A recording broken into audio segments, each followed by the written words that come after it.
नमस्कार. मी भाऊ तोरसेकर. तुम्ही बघत आहात प्रतिपक्ष. मित्रांनो, जसजसे दिवस जात आहेत,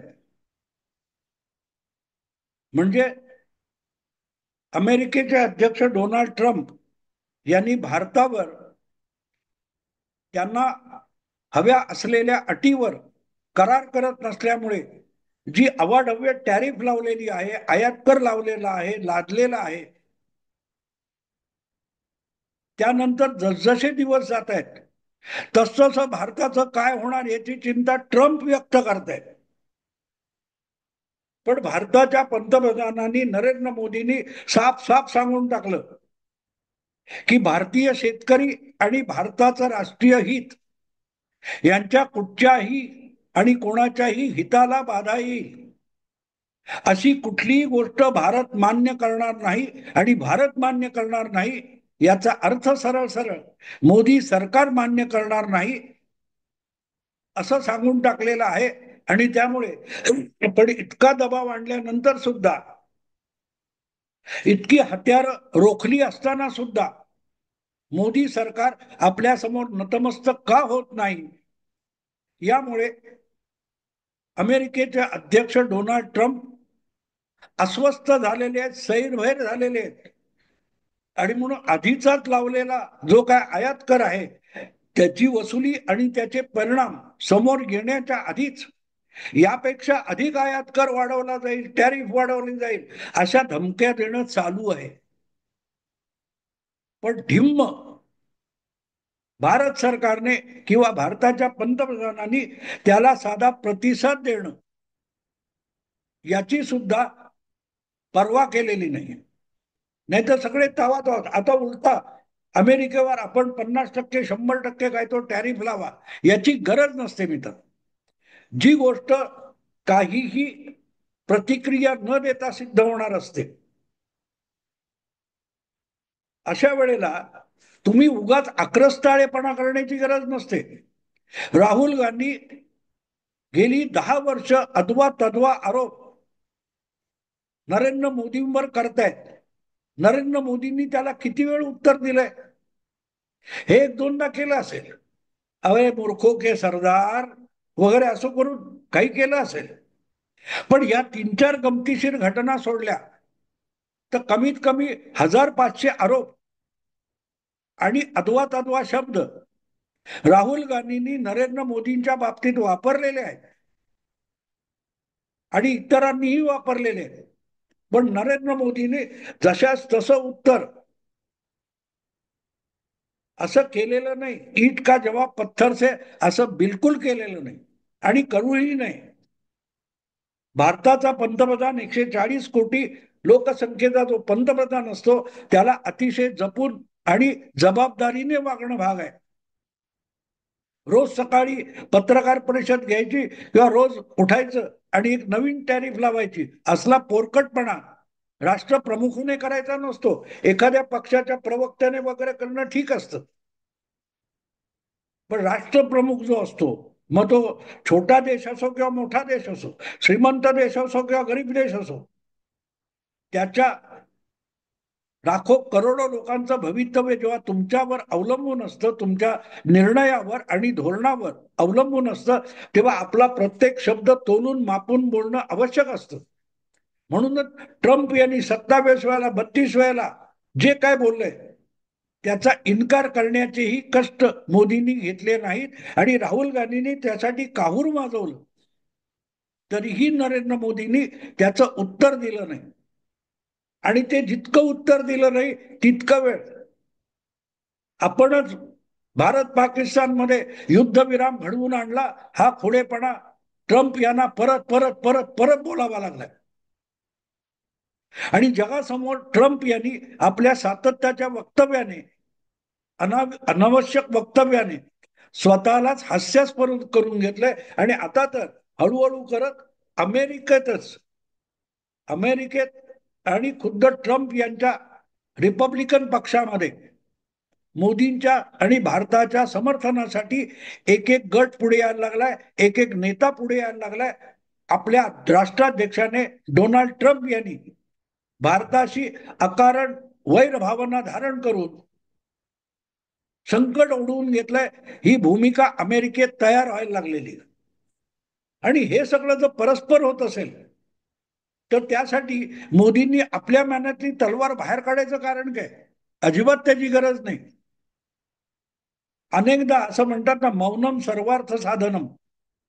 वे तुम्ही गप्प बसल्याने जर समोरच्याचा धीर सुटत असेल, ब्लिंकिंग ऑफ आय असं म्हणतात, ज्याची पापणी पहिल्यांदा लवते तो हरतो असं म्हटलं जातं. आणि अशा वेळेला समोरच्याकडे एक टक बघत बसलात तुम्ही तरी त्याच्या मनामध्ये आशंका निर्माण होते.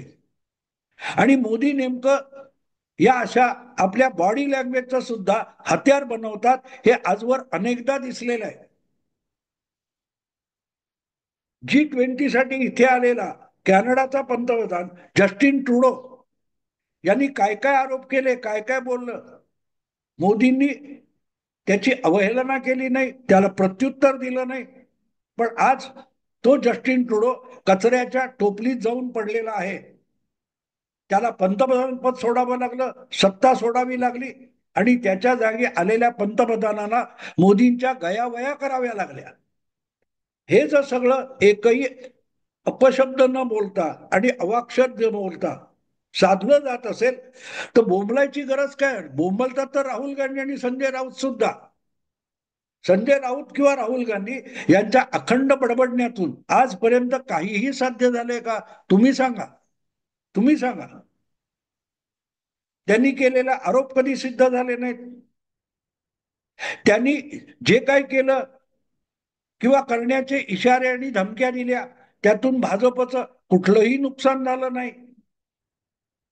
आणि बहुमत गमावलं भाजपने तरीही नरेंद्र मोदी पंतप्रधान झालेत आणि आधीपेक्षा निर्धारपूर्वक सरकार चालवत आहेत. एवढं सगळं न बोलता, आवाज न चढवता आणि अपशब्द न वापरता जर साध्य होत असेल तर अरेला कारे म्हणण्याची गरज नसते.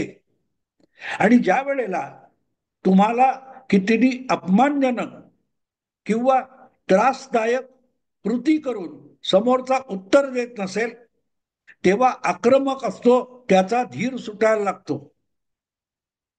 या गप्प आहे म्हणजे काहीतरी गडबड आहे. ह्याच्या डोक्यात काय चाललंय? त्याचा काय वेगळा प्लॅन आहे का? त्यांनी काय वेगळी रणनीती आखली आहे का? आणि त्याच्या रणनीतीनुसार त्यांनी जो सापळा तयार केलेला आहे त्या सापळ्यात आपण अडकत चाललोय का, अशी आक्रमकाच्या मनात शंका निर्माण होते. गप्प राहणं हे म्हणून अनेकदा एक धोरणाचा आणि रणनीतीचा भाग असतो. आणि म्हणूनच ट्रम्प यांनी युद्धविरामापासून चालवलेलं जे नाटक आहे त्याला आता 3 महिन्याचा काळ उलटून गेलाय. पण युद्धविरामाचा विषय असो किंवा टॅरिफचा विषय असो, मोदी एक चकार शब्द त्याबद्दल बोलत नाही. त्यांचे परराष्ट्र मंत्री, त्यांचे संरक्षण मंत्री जयशंकर असतील किंवा राजनाथ सिंग असतील किंवा सुरक्षा सल्लागार अजित डोभाल, ही माणसं समोरचे सल्ले आपल्या अंगावर आणि शिंगावर घेऊन आक्रमकाला इतकं अस्वस्थ आणि रडकुंडीला आणतात की मोदींना त्यांच्याकडे बघण्याची गरज वाटत नाही. एक अगदी अलीकडचं उदाहरण देतो. महिना सुद्धा झालेला नाही, देशाचे उपराष्ट्रपती जगदीप धनखड यांनी जे काय मोदी सरकारला गोत्यात घालण्यासाठी कारस्थान केलं होतं त्याच्याबद्दल एक चकार शब्द सुद्धा मोदी अजून बोललेले नाहीत आणि तेव्हा सुद्धा बोलले नाही.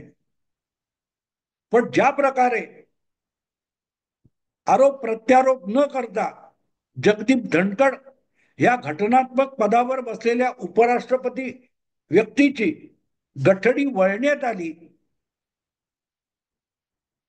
ते ज्यांना समजू शकेल तेच मोदींच्या रणनीतीवर काय उत्तर असू शकेल याचा विचार करू शकतात. आणि म्हणून हे जे काय ट्रम्पच्या टॅरिफ आणि वगैरे चालू आहे त्या विषयामध्ये हळूहळू करत आपण बघतोय ट्रम्प यांचा धीर सुटत चाललेला आहे. धीर सुटत चाललाय. त्यांना वाटलं होतं की आपण टॅरिफ लावलं की हे होईल, यांची तारांबळ होईल. पहिली गोष्ट हे लोक विसरतात की भारताची अर्थव्यवस्था ही जगाच्या अर्थशास्त्रज्ञांच्या आवाक्या पलीकडची गोष्ट आहे. म्हणून चिदंबरम माजी अर्थमंत्री असोत, रिझर्व्ह बँकेचे माजी गव्हर्नर रघुराम राजन असोत, किंवा जगविख्यात ख्यातीचे एकापेक्षा एक मोठे मोठे अर्थशास्त्री असोत, त्यांना सुद्धा गेल्या 10 वर्षामध्ये भारताची अर्थव्यवस्था करोना अंगावर झेलून सुद्धा इतकी का फळफळली याचं उत्तर मिळालेलं नाही. उत्तर मिळालेलं नाही. कारण या सगळ्यांचे ठोकताळे, या सगळ्यांचे निकष हे पाश्चात्य अर्थकारणावर आणि अर्थशास्त्रावर अवलंबून आहे. आणि भारताची जी हजारो वर्षापासून विकसित झालेली समाज व्यवस्था आहे, अर्थव्यवस्था आहे, ती पाश्चात्यांच्या आवाक्यातली नाही, त्यांच्या चौकटीत बसणारी नाही. यांची सगळी अर्थव्यवस्था ही शहरी अर्थव्यवस्था आहे, औद्योगिक अर्थव्यवस्था आहे, शेअर बाजारची अर्थव्यवस्था आहे, जीडीपीची अर्थव्यवस्था आहे. आणि जीडीपीची अर्थव्यवस्था याचा अर्थ शहरी अर्थव्यवस्था. भारतात फार फार तर 30% लोकसंख्या ही शहरातली आहे आणि ती शहरी अर्थव्यवस्थेवर अवलंबून आहे. उरलेली जवळजवळ 70% लोकसंख्या आणि 70% भारतीय अर्थव्यवस्था ही खेड्यापाड्यात पसरलेल्या ग्रामीण लोकांची आहे, ग्रामीण अर्थव्यवस्था आहे. आणि तिला पाश्चात्य अर्थशास्त्रामध्ये अर्थव्यवस्था असं पण म्हणत नाही. त्यामुळे शेअर बाजार कोसळला की अमेरिकेची अर्थव्यवस्था, युरोपची अर्थव्यवस्था, जपानची अर्थव्यवस्था ही डबघाईला येते, भारताची येऊ शकत नाही. कारण 30% ही सगळी त्यांची नियमावली आहे अर्थशास्त्राची, पाश्चात्यांची किंवा आधुनिक जगताची. ती भारताच्या फक्त 30% व्यवस्थेला लागू होते.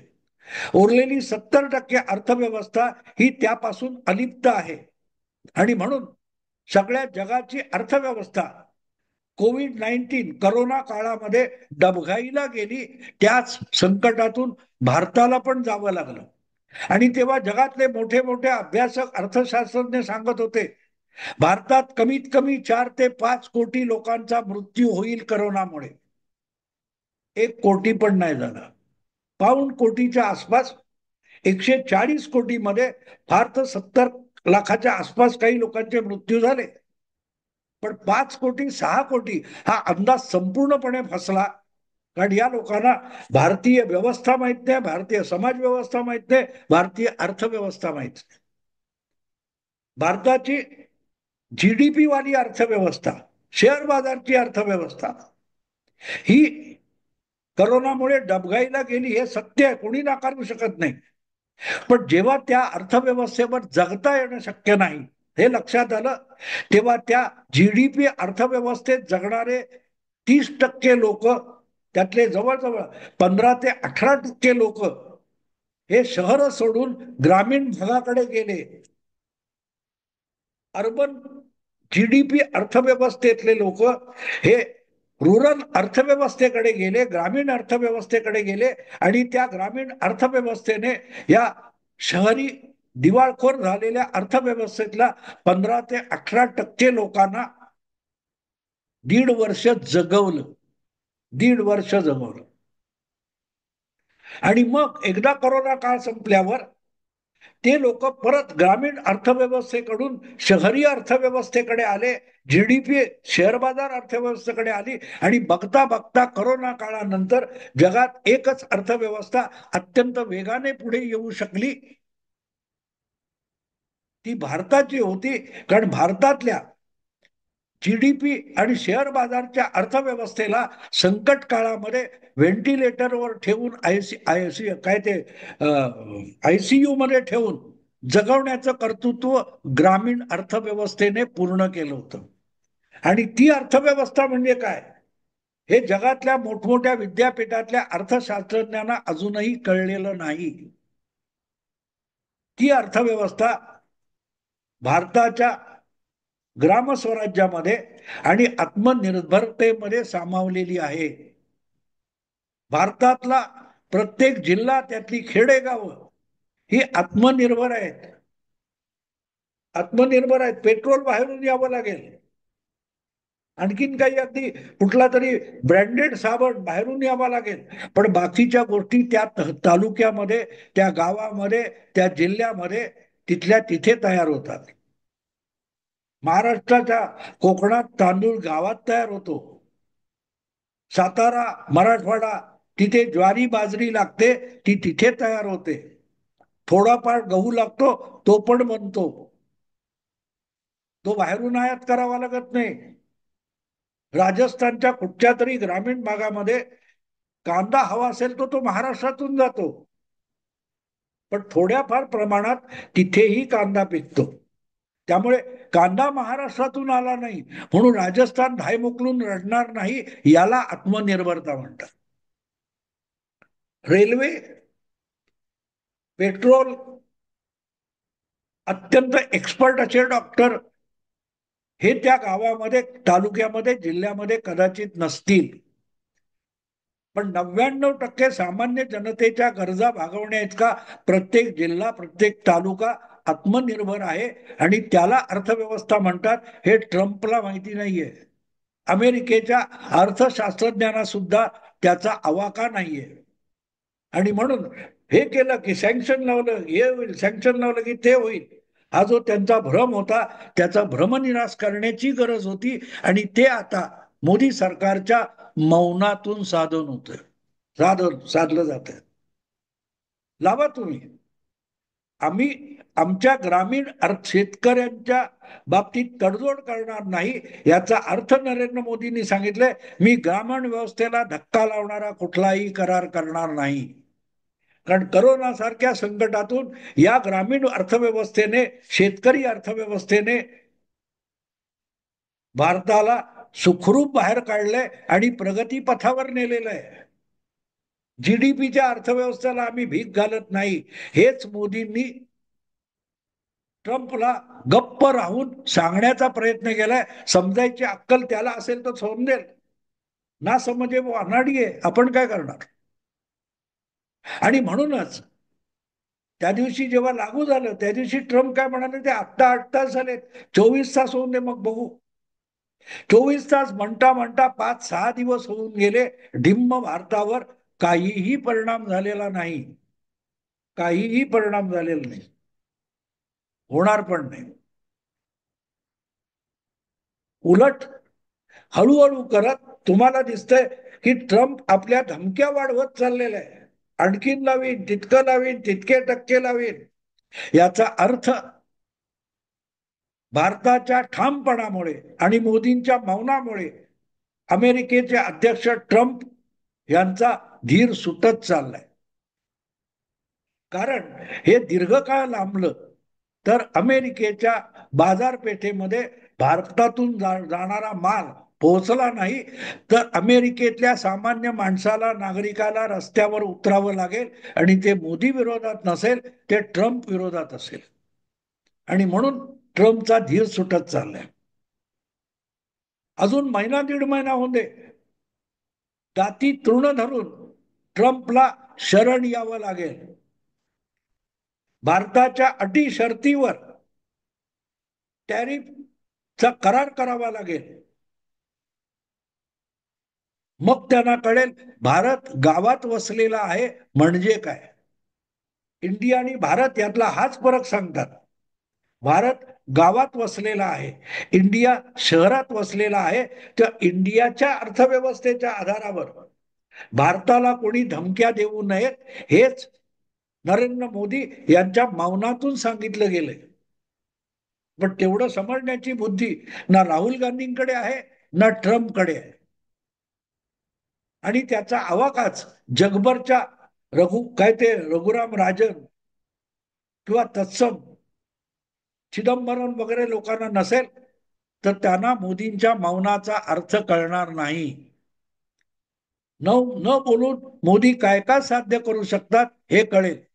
आणि योग्य वेळेला बोलल्यानंतर काय होतं हे काल परवाच्या हवाई काय ते हवाई दल प्रमुख air chief marshal Amarpreet Singh किंवा वायदळ प्रमुख लष्कर प्रमुख उपेंद्र द्विवेदी यांच्या 3 महिन्यानंतरच्या खुलाशातून समोर आले.